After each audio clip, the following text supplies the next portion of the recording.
हाँ तो नमस्कार प्यारे छात्रों, प्यारे साथियों, प्यारे दोस्तों। स्वागत है आप सभी का आज के हमारे सेशन में और बिहार बोर्ड एकेडमी चैनल पे आप सभी का बहुत बहुत स्वागत है। साथ साथ मेरे फेसबुक पेज सुभाष कुमार पर भी स्वागत है। और आज के सेशन में हम लोग पढ़ने वाले हैं जो कुछ बायोज़ के VVI ऑनलाइनर्स है जो कि बहुत ही एग्ज़ाम्स में बहुत ज़्यादा हेल्पफुल है ना। तो उसके कुछ ऑनलाइनर्स को आज के सेशन में हम लोग पढ़ेंगे और हमारा सेशन कुछ बड़ा नहीं, छोटा ही रहने वाला है, लेकिन छोटा सेशन होगा और धमाका बड़ा होगा, है ना। तो आइए पढ़ते हैं। पहला देखिए क्वेश्चन कहता है, हमारा पहला पॉइंट हमारा कहता है, पहला पॉइंट कहता है कि गुर्दे का भार लगभग 150 ग्राम होता है।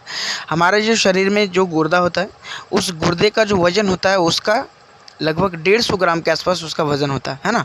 आज हम लोग कुछ इसी तरह के क्वेश्चंस को आज हम लोग पढ़ने वाले हैं। तो वीडियो अगर अच्छा लगेगा तो वीडियो को जरूर लाइक कीजिएगा, चैनल को सब्सक्राइब कर लीजिएगा और शेयर भी कीजिएगा ताकि और भी अधिक स्टूडेंट हमारे जुड़ सके। और हमारे चैनल का नाम बिहार बोर्ड एकेडमी जो आप लोग देख रहे हैं फेसबुक के डिस्क्रिप्शन में भी दिया हुआ है आपको, है ना। तो आइए अगला है, कहते हैं कि एक बार सांस अंदर लेने की सामान्य वयस्क लगभग 500 मिलीलीटर हवा अंदर ले जाती है ना। कहता है कि एक बार सांस अंदर लेने की सामान्य वयस्क यानी कि सामान्य वयस्क जो आदमी होता है वो अगर एक बार सांस लेता है तो उसके अंदर लगभग 500 मिलीलीटर हवा जो है अंदर चली जाती है ना। ये कितना ही इंटरेस्टिंग चीज़ है। अगला है कि हृदय की रक्त पंप करने की क्षमता 4.5 लीटर प्रति मिनट होती है। यानी कि हमारा जो हार्ट होता है वो जो ब्लड को पंप करता है वो पर लीटर यानी कि जो 4.5 लीटर यानी कि पर मिनट 4.5 लीटर ब्लड को क्या करता है, पंप करता है ना। नेक्स्ट कहता है कि छोटी आंत जो होता है लगभग 7 मीटर लंबी होती है और उसका व्यास लगभग 2.5 सेंटीमीटर होता है ना। छोटी आंत जो हमारी होती है छोटी आंत उसका वो लगभग 7 मीटर लंबी होती है और अगर व्यास की बात करें तो वो कितना होता है, वो 2.5 सेंटीमीटर यानी कि 2.5 सेंटीमीटर के आसपास होती है। नेक्स्ट है, वीडियो अगर अच्छा लग रहा है तो वीडियो को लाइक करते चलिएगा। और शरीर के भीतर ब्लड सर्कुलेशन में 23 सेकंड का समय लगता है। हमारे शरीर में जो ब्लड का सर्कुलेशन होता है उसमें लगभग 23 सेकंड का क्या होता है, समय लगता है। पेनिसिलिन नामक प्रतिजैविक पेनिसिलिन नामक कवक से प्राप्त किया जाता है ना। ये बायोज में आप लोग पढ़े होंगे। जो पेनिसिलिन नामक प्रतिजैविक होता है वो किससे प्राप्त होता है, पेनिसिलिन नामक एक कवक होता है उसी से प्राप्त होता है। नेक्स्ट है, मनुष्य संसार का सबसे क्या है, बुद्धिमान होमिनिड है। यानी मनुष्य संसार का क्या है, सबसे बुद्धिमान होमिनिड। होमिनिड मीन्स होता है जानवर और मनुष्य भी एक प्रकार का जानवर ही है और इसको सबसे बुद्धिमान की कैटेगरी में दिया गया है मनुष्य को। नेक्स्ट अगला है, अगला हमारा है, कहता है कि अल्बाट्रोस सबसे बड़ा समंदर पक्षी है। इसके पंखों का फैलाव 10 से 12 फीट होता है।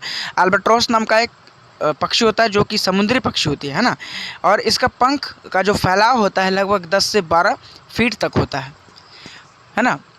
नेक्स्ट कहता है कि मनुष्य के शरीर में लगभग 50 लाख बाल होते हैं। अराउंड, आज तक तो कोई गिन नहीं पाया है, लेकिन अगर बात करें एक राउंड फिगर में तो मनुष्य के शरीर में लगभग 50 लाख के आसपास बाल होता है। अगला है कि कहता है प्लेसेंटा बनने के आरंभ के समय HCG हार्मोन है ना, HCG हार्मोन काफ़ी मात्रा में स्रावित होता है और स्रावित होकर क्या होता है, पेशाब में निकलता रहता है। इसी समय मूत्र की जांच करके इस हार्मोन की उपस्थिति से गर्भाधान की जांच की जा सकती है ना। नेक्स्ट है कि बच्चे के हृदय की धड़कन वयस्क व्यक्ति से ज़्यादा होती है। जो एक बच्चा होता है उसके हृदय की अगर गति को मापा जाए, धड़कन को मापा जाए तो वो क्या होते हैं, एक वयस्क मनुष्य से उसकी धड़कन क्या होती है, लगभग ज़्यादा होती है।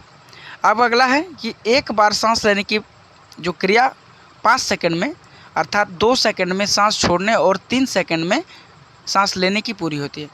कहा जाए कि एक बार जब सांस लेंगे तो उसकी क्रिया में 5 सेकंड लिया जाता है, यानी कि सांस जब अंदर लेंगे तो वो 5 सेकंड लगेगा और जब सांस छोड़ेंगे यानी सॉरी ये एक राउंड फिगर है कि एक बार जब सांस लेने की क्रिया होगी तो 5 सेकंड की होती है, यानी कि 2 सेकंड जब हम सांस लेते हैं सांस छोड़ते हैं और जब 3 सेकंड तब लगता है जब क्या होता है कि सांस लेने में पूरी होती है।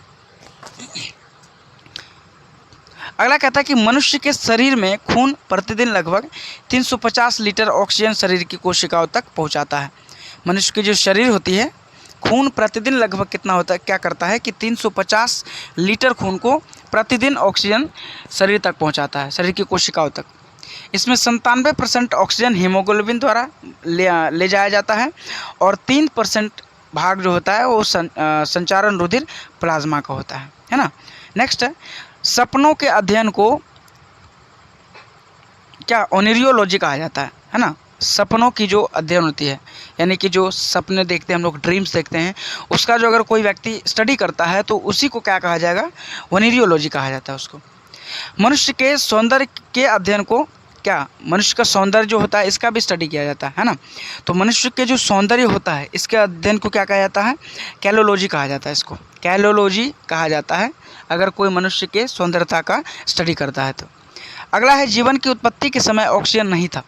जब जीवन स्टार्टिंग में शुरुआती दौर में जब जीवन उत्पत्ति हुआ था, पैदा हुआ था, जब जीवन उत्पन्न हुआ था तो उस समय क्या था, एनवायरनमेंट में ऑक्सीजन नहीं था। अगला है, शरीर में सबसे मजबूत तत्व कौन होता है, दांतों का इनामेल होता है। हमारे शरीर के जो सबसे ज़्यादा मजबूत तत्व होता है वो क्या होता है, दांतों का इनामेल होता है। तो ये थे हमारे आज के VBI ऑनलाइनर्स। वीडियो अच्छा लगा तो वीडियो को ज़रूर लाइक कर दीजिएगा, चैनल को सब्सक्राइब कर लीजिएगा और चैनल का मैं लिंक ऊपर दे रहा हूँ फेसबुक पर, आप देख लीजिए और डायरेक्ट उस लिंक पे क्लिक करके आप चैनल को जाके सब्सक्राइब कर सकते हैं। तो ऐसे और भी तथ्य को जानने के लिए जुड़िए हमारे चैनल से और हमारे फेसबुक पेज से भी, है ना। तो आज के सेशन में बने रहने के लिए आप सभी का मैं बहुत बहुत आभार।